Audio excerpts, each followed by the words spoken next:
time. I was asked not to mention the paper yet because apparently they're comparing us to something else and they don't want it out there. So I'm going to honor that, obviously, but it's going to be out very soon. And please, I'll announce it, but please read it. I couldn't be more proud of. I couldn't be prouder of this. I really couldn't. So anyway, we still have some sponsors. We do. We're actually, believe it or not, we've signed on a couple more sponsors, and I couldn't believe that 6 people wrote in asking to advertise on our podcast, and these are people that I've never met. So I thought that was really cool, but we have to pick and choose wisely. I don't want to advertise something I don't know anything about, so we're looking into that, but we still have our first sponsor, which is Herbalife. Herbalife is a supporter of this idea and our show, but maybe not necessarily our viewpoints. But I want to tell you about this amazing product. Herbalife is a wide variety of nutritional products that have proved over and over that they work. You know, you don't become a billion-dollar company with a product that doesn't deliver.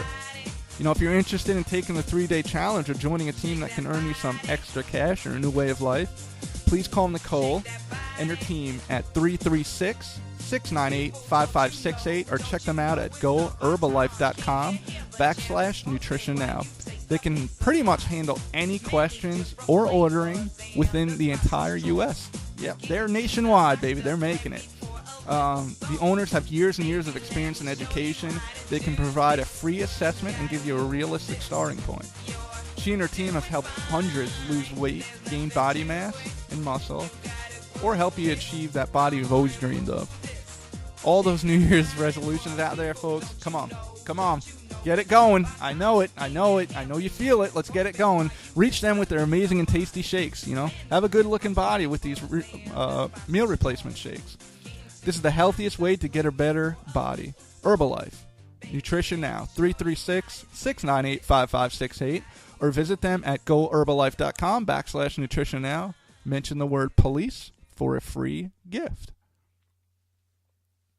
And let's answer some questions. We're actually only going to take one question today from social media just because we have we covered so much already in this, and I feel that I want to try to keep this between 20 and 30 minutes each time. So the question that we're going to cover this podcast is anonymous. Anonymous asked, here's a couple questions for you.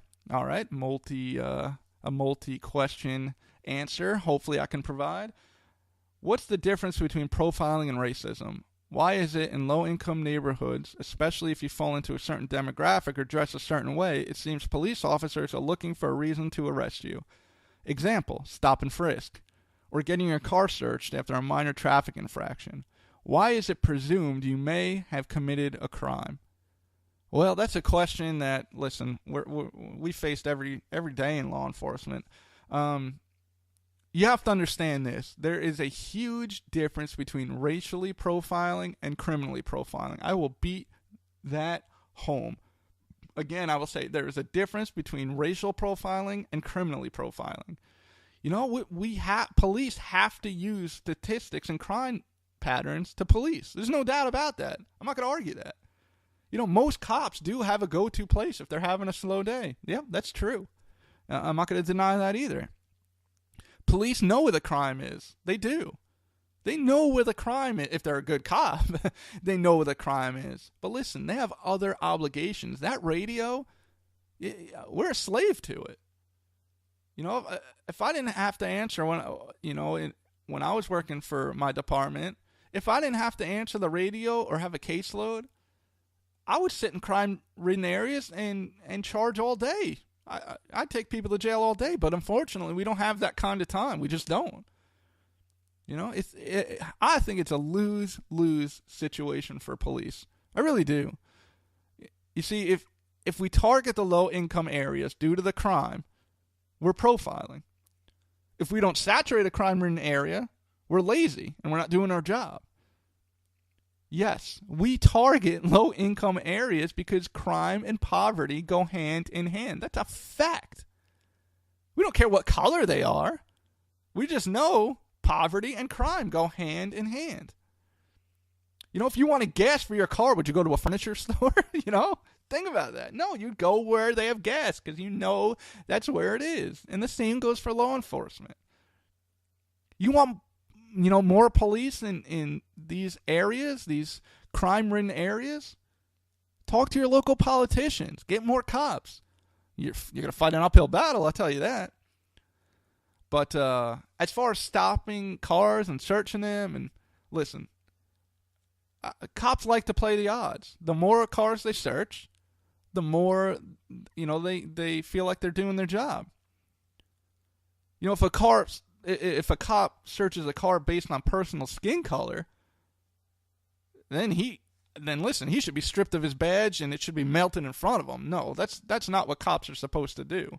And listen, I know there are some bad cops out there, and that will never, ever go away. There will always be a select few of police, especially because we have 850,000 of them in America. There's going to be some bad ones. That will never go away. It just won't, folks. But all we can do, especially the good cops, is just do what we're doing. But listen, if I'm out there and I'm dealing with somebody that's overly nervous or standoffish, yeah, I'm going to try like hell to find a reason to search that car because they may be hiding something. And cops learn there's a difference between being scared because you're being stopped by the police and being overly nervous. Sweating, pupils dilating, going back and forth, not looking you in the eye. That little pulse on your neck is just beating like crazy. Yeah, something's probably up. Sometimes I'll straight out and ask them, hey, what's in the car? What are you hiding? Talk to any cop. You will be surprised how many people say, yeah, you can search my car, I consent. And there's like crack vials and coke and weed and all that stuff in there. But they consented to the search. Once an officer maybe gets a rapport with someone on a traffic stop or dealing with somebody in a car, maybe the cop will relax a little bit, but they don't have to. Nobody says they have to. I know some officers that never do that, Yes, we are out there to get you. In layman's terms, we are out there to get you, yes. But cops want to help society. We want to remove the bad and let the good develop. So yeah, we are out there to get you. And when I say you, I'm talking to the person that is a drug dealer, or I'm talking to the person that drives drunk. So yeah, we are out there to get folks like that. We are out there to stop crime. The more I know about a zone or district, the better I can police. And stopping cars and talking to people and doing all that is the best way to do it. I laugh when I hear people say, cops harassed me because they caught me once on a suspended license, and 2 weeks later they pulled me over again. I'm being harassed. No, you're not. The cop knows you shouldn't be driving, and he's stopping you again because you're not getting the point. He may have let you go the first time, too. But that cop will probably stop you and stop you and stop you until you get your license straightened out. That's not harassment. That's her job. Anyway. Some people will yell, or I've learned it in social media. Isn't there something better you can do as a cop than stop us for speeding or stop us for marijuana? No, the answer is no, folks. If there was something better, we'd be doing it. I used to hate when people said that. Isn't there something better you can do? Yeah. If it's going on, we'll do it. If not, guess what? You're in front of me right now. And by the way, that little bit of marijuana, okay, people are legalizing it, but guess what? It's illegal now. If that cop wants to arrest you for it, he can. I think it's happening less and less, but that's for another show. When we're going to get on that marijuana and weed subject, believe me. But a lot of people don't know this either. They only know that the cops from stopping cars. Like some people think, especially when I first became a cop, this was apparent, that's kind of all we do is stop cars.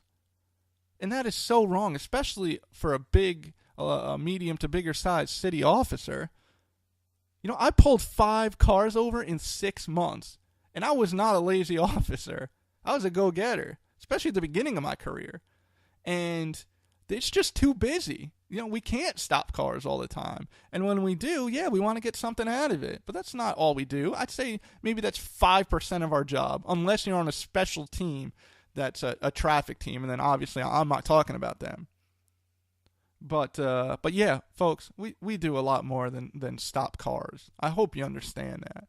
And if you haven't learned anything from these two podcasts, learn this. We do a hell of a lot more than traffic enforcement. That is a very small fraction of what we do. All right?